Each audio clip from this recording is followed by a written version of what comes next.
Other developments in the devastating wildfires in Hawaii. Late last night, officials released the names of 388 people still missing. This after a separate list of more than 1,700 people previously unaccounted for were deemed safe and well. Good news has been few and far between since the tragedy struck Hawaii, but there are stories of hope and redemption, and they continue to emerge. Here now with us is Jordan Segundo, an anchor and reporter with CBS 13 in Sacramento, California. He was also born and raised in Hawaii. Jordan, so good to be with you today. I know that you were recently in Hawaii reporting on the devastating wildfires. I'm sure that must have been so hard for you on a number of levels.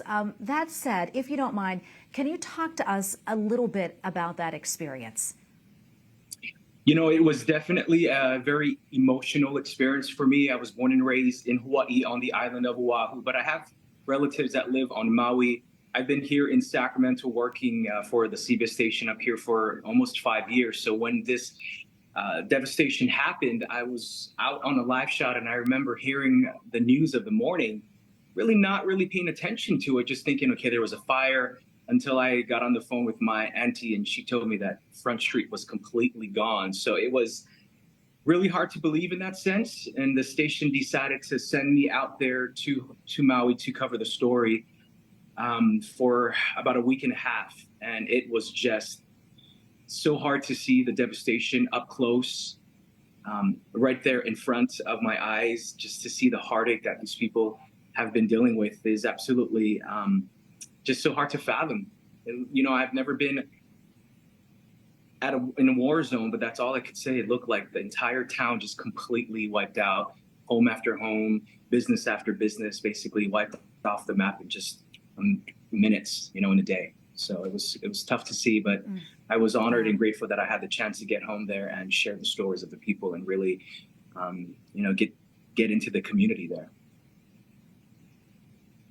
Yeah, and it is so important to share those stories, especially sort of being boots on the ground over there. I know that you posted a lot of updates on social media. Also, you posted some really incredible images, one in particular of the Blessed Virgin Mary, a statue still standing practically unharmed right in the midst of complete devastation in a burned out neighborhood. When you saw that, Jordan, I mean, what did you think? And how did some of the people react there as well by seeing that?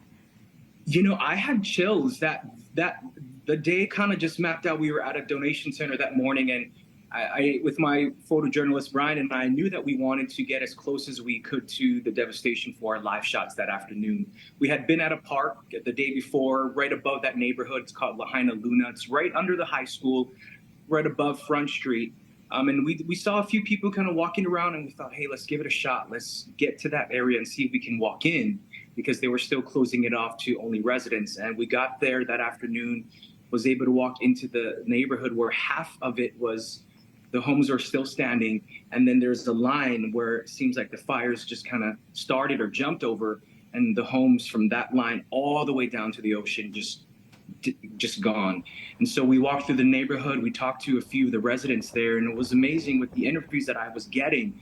Everyone sort of had there was a sadness, but a positivity in the sense of they had their faith. They talked about being close to God.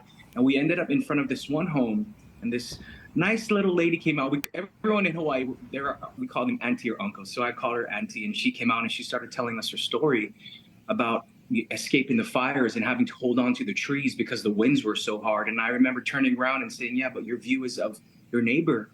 And she pointed that out. She goes, but look who's standing in front of my home and protecting my house. And it was the Virgin Mary statue. And I get chills just even talking about it now, because in that moment when I turned around and I saw that, it was just like, we were guided here for this very reason. So the rest of the afternoon, we did our live shots there, showed the people here in Sacramento and through our newscast that, you know, despite the devastation and the rubble and ash, there was this sign of hope.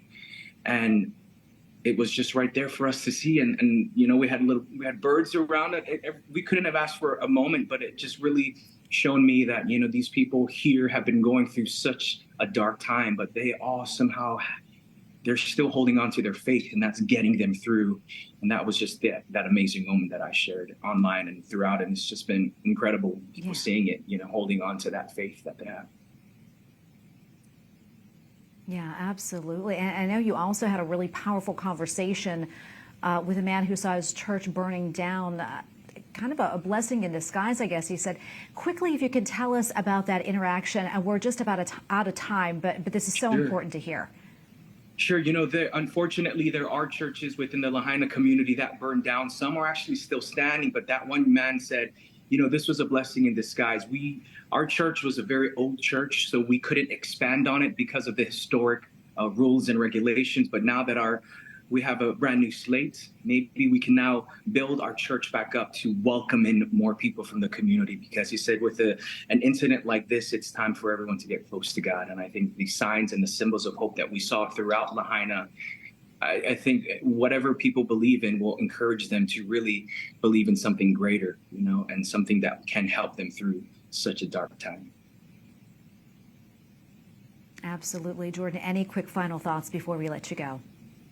Being born and raised in Hawaii and seeing the devastation, I just want to thank everyone across the world for the love and the support that has been given to the people of Hawaii and Maui. It's such a small community, but the love that we feel it tremendously, even if it's through prayer. So I just ask for your continued prayers and your guidance as we, as a world, as a community, as humanity, come together in these tragic times.